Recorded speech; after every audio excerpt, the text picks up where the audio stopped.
sílé màmá àwọn ẹ̀jẹ̀ bá mi fún un látẹ̀wọ́. Holy Bridge torí ìta ló ṣe wà ń bí. Òkè àwọn orúkọ tí o ṣe wá sí lórí bẹ́ẹ̀ certificate tó máa ń pè yẹn táwa ò bá sí ń bẹ̀ táwa pè ká máa gbọ́. Oh, only my love. Baby, my love. Oh, baby. My love. My love. My best.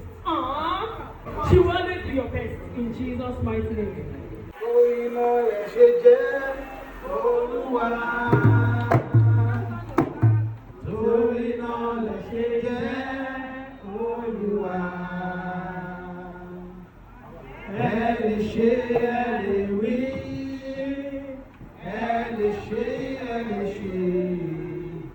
Torí náà lẹ̀ ṣe jẹ́ Olúwa. Ó ti jọba lórí ọwọ́ ìjọ lówó dà. Ó ti jọba lórí ọwọ́ ìwọ òtún tó ṣì ó. Chima òtún tó ṣì ó. Holy Bridge nígbàkigbà tó bá nílò owó. Nídìílé ìyá, nídìílé bàbá, nídìílé ìyàwó. Láàárín ọ̀rẹ́ wàá máa mówó inú owó ni. Ọwọ́ ò ní kàn sálẹ̀ àpò. Òní ráhùn níbi táwọn ẹgbẹ́ bá ti ń náwó. Jésù Olúwa wa. Kẹ́hìndé ṣe borí o. Oya mẹ́kùnà lè bá kọ̀ bo ìgòdè tẹ́ ṣe borí. Ọmọ Kẹ́hìndé ṣe borí o. Ṣe borí. Kẹ́hìndé ṣe borí o. Ṣe borí. Bí a ṣe ń jù nítorí rẹ̀. Bí a ṣe ń jù nítorí rẹ̀. Holy Bridge, mo ní ìbéèrè pàtàkì tí mo fẹ́ béèrè lọ́wọ́ ẹ. Mo lè fẹ́ kó o dá mi lóhùn with all sincerity. Stage tá a wà yìí ló ń pè níwájú Ọlọ́run àti iwájú gbogbo ènìyàn pátápátá. Holy Bridge, mo ní ìbéèrè pàtàkì ni. Mo ní ṣé bàbá mi Dikin Ọlájẹ́ràzák Oyèlékè àbí sweetheart wọn Mrs. Motúnráyọ̀ Àdùnní Oyèlékè ṣé àwọn ni wọ́n kàn nípa fún ẹ ni wọ́n sọ wípé ọmọ Kẹ́hìndé tèmi tó pẹ́ màá ti rán lé. Holy Bridge by fire by force wá fẹ́. Ìṣe bàbá bàbá. Gbogbo ẹbí ṣe ẹgbẹ́ sì tó fún mi. Ó ní o kì í ṣe by fire by force o. Torí náà mo wá béèrè. Holy Bridge Chima, the son of Boniface. Ṣé o bẹ̀bẹ̀ fẹ́ Kẹ́hìndé tèmi tó pẹ́? Ọmọ Oyèlékè, àbọ̀ bẹ̀bẹ̀ fẹ́. Kí ló wí? Mo bẹ̀bẹ̀ fẹ́. Mo dẹ̀ rò bí o bá yóò bá yẹn dáadáa lẹ́ẹ̀kan ni. Ó dẹ̀ kọrin Yorùbá yóò dẹ̀ tó mọ́rán o. Mo bẹ̀rẹ̀ lẹ́lẹ́kejì. Holy Bridge Chima, ọmọ Boniface. Ṣé o bẹ̀bẹ̀ fẹ́ Kẹ́hìndé tèmi tó pẹ́? Ọmọ Oyèlékè, àbọ̀ bẹ̀bẹ̀ fẹ́. Oh yeah, now you are going to use the mic. You can see how my own voice is loud. Holy Bridge Chima, ọmọ Boniface. Ṣé o bẹ̀bẹ̀ fẹ́ Kẹ́hìndé tèmi tó pẹ́? Àbọ̀ bẹ̀bẹ̀ fẹ́. Mo bẹ̀bẹ̀ fẹ́. Mo ní jẹ́jẹ́ lájókòó lòún bẹ̀bẹ̀ yìí o. Jẹ́jẹ́ lájókòó. Chima, jẹ́jẹ́ lájókòó lòún bẹ̀bẹ̀ yìí o. Chima, ó bẹ̀bẹ̀, ó dọ̀bálẹ̀ fẹ́ bí ìwà. Ó bẹ̀bẹ̀, ó dọ̀bálẹ̀ nílé wa. Chima kò gbọdọ̀ yá kó ní kó kẹ́rù kó máa lọ. Jẹ́jẹ́ lájókòó, Holy Bridge, jẹ́jẹ́ lájókòó lòún bẹ̀bẹ̀. Gbogbo ẹbí bàbá mi, ọmọ wa dà abẹ́fẹ́ o. Ọmọ wa dà abẹ́fẹ́ o. Ọmọ Kẹ́hìndé ti dà abẹ́fẹ́ o. Ọmọ wa dà abẹ́fẹ́ o. Chima, ó bẹ̀bẹ̀ fẹ́ ọmọ Kẹ́hìndé ọmọ Oyèlékè lónìí o. Lórúkọ Jésù ò ní bẹ̀bẹ̀ dá padà sínú ilé wa. Ó kúkú kẹ́rù ẹ̀ kó máa lọ kò ní ṣẹlẹ̀ láàrin ẹ̀yin méjèèjì. Amen. Ọmọ aráyé ò ní yé sí ìfẹ́ yín o. Amen. Ìfẹ́ yín á dalẹ̀. Jésù Olúwa wa.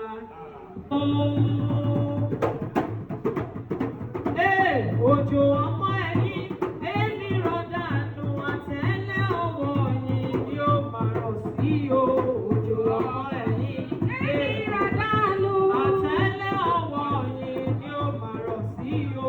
Òjò ọmọ ẹ̀yìn èmi rọ̀dànù. Ó ní àtidájú lórúkọ Jésù, iṣu ọmọ tó ti ń jiná fún yín kò ní korò lẹ́nu yín. Àjẹmọ́nú àjẹpẹ́ ló máa jẹ́ fún yín. Jésù Olúwa wa. Ó yá.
ti ń lọ náà nìyẹn.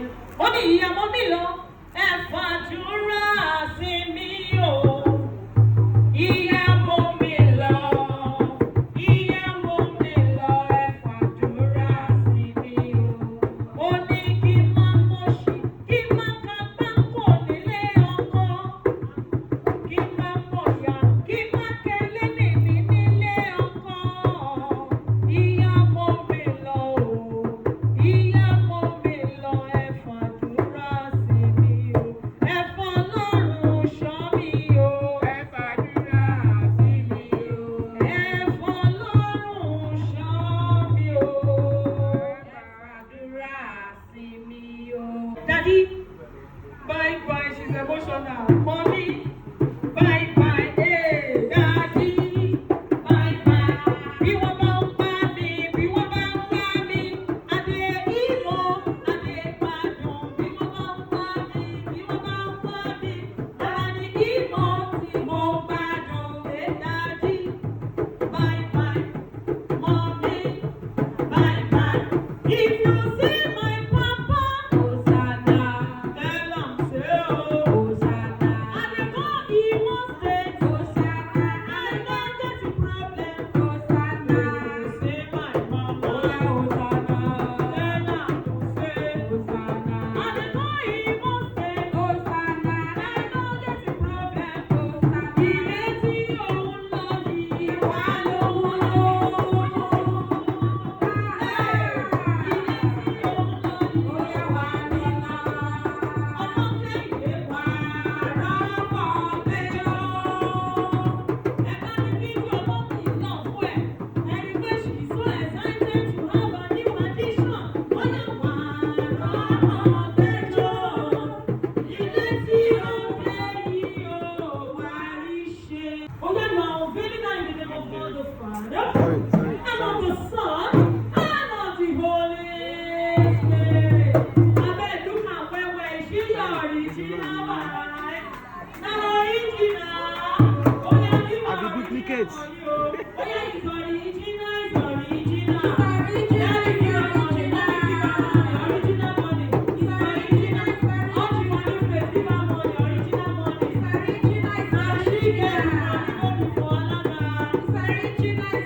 Ọwọ́ Kẹ́hìn ọwọ́ Holy Bridge kó tó di wípé o máa yọ̀ǹda Kẹ́hìn díẹ̀ fún o. Ó yá sọ sí máìkì gbogbo wa gbọ́ báyìí. A lè mọ̀ pé tinú tọkàntọkàn ló fi yọ̀ǹda Kẹ́hìndé. Ó yá. Okay. What I need, tí mo nílò, tí mo fẹ́ ni pé kó tọ́jú arábìnrin mi dáradára. Ó tán. bẹ́ẹ̀ ni Wow. kò sí jà Wow. tó bá wọn tó gbé dáadáa. Olivich, ọ̀rọ̀ rẹ máa dáyọ̀ o, ọ̀rọ̀ rẹ máa dáyọ̀ o.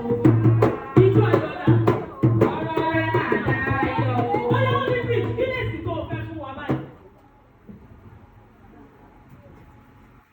Ok, wọ́n ní pé kí Táíwò kó sọ ní èdè Yorùbá káwọn ará Igbo lè gbọ́. The Igbo people, what we are doing here, because your bride is twins, as I said, in our own culture, we have to ask the twin brother whatever he wants in order to release the twin sister.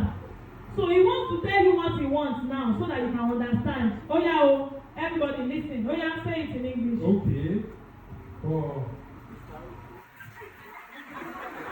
Okay, what I need from our in-laws and from the husband is that my twin sister, my first love, she will be taken care of.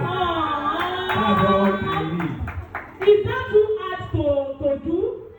Not at all. Oh yeah, keep in mind to Olivich. Olivich, you have heard his request. Yes. What is your response? I will take care of her. Ṣé o ti gbọ́ báyìí? Olóhùn á ṣe kí ni? Take proper care of her. May the Lord help you in Jesus' mighty name. Ẹ máa sórí mi, ẹ máa sórí mi rèé jà àjàkú o. Sórí ẹni fìlà mi máa wọrí ẹ̀ lórí adé. Ẹni fìlà mi máa wọrí ẹ̀ lórí adé. Ó ní ẹ máa sórí mi rèé jà àjàkú o. Ó wá gbórí sórí fíríjì kí n máa kọ fún ẹ tó bá ti dé ó ní. Bẹ́ẹ̀ let me say to you, I cannot wait to see you. You are the treasure I've been waiting for. Only do you know? Believe you, and they pray for the day when I go finally release you. You don't say every day they pray for you. Hey, my heart is there is a permanent place for you. That's what my heart is there is like to do there. Ó yẹ máa ṣe àdúrà fún ara yín. This is a foundation that you are building today. A solid foundation that is built on Christ Jesus Christ. This foundation will last in Jesus' mighty name. If we erect very solid building tí ò ní dàwó lórúkọ Jésù, ẹ máa bọ́ ọkùnrin àbíró, ẹ máa bí obìnrin àbíyè, ẹ máa bára yín kalẹ̀ o. Jésù Olúwa wa, àmín. Ọmọ Kẹ́hìndé, jọ kí ni best food Olivich? Fufu and afang soup. Ó fẹ́ gbowó afang soup yẹn báyìí torí àwọn Igbo wọ́n bẹ wọn olówó ló ń ṣe bẹ Igbo. Olivich, you want to cook afang soup for you now. You go give am money for the soup. Ó ní fún mi lọ́wọ́ o, ọkọ mi fún mi lọ́wọ́. Fún mi lọ́wọ́ o, ọkọ mi fún mi lọ́wọ́. Mo fẹ́ lọ sọ́jà, mo fẹ́ rẹ̀ lọ fún mi lọ́wọ́. Mo fẹ́ lọ sọ́jà, mo fẹ́ ra wà fún mi lọ́wọ́. Ọ̀pọ̀ jẹ́ ọkọ mi o, mi lọ́wọ́. Ọ̀pọ̀ jẹ́ ọkọ mi o, mi lọ́wọ́. Owó ṣàkíyè, ẹ̀jọ̀ pé arẹ́rọ̀ àti pátá. Owó ṣàkíyè, ẹ̀jọ̀ pé arẹ́rọ̀ àti pátá. Ó ní kókó ní owó oṣù. Èmi ni yóò kó fún. Kẹ́hìndé ṣe ti wà òkè, Ọlọ́run ti wà òkè. Ó yá Ọlọ́run kò wá jèrè smoothies. Wọ́n kó ohun tó pọ̀ sílẹ̀, èyí ó yẹ.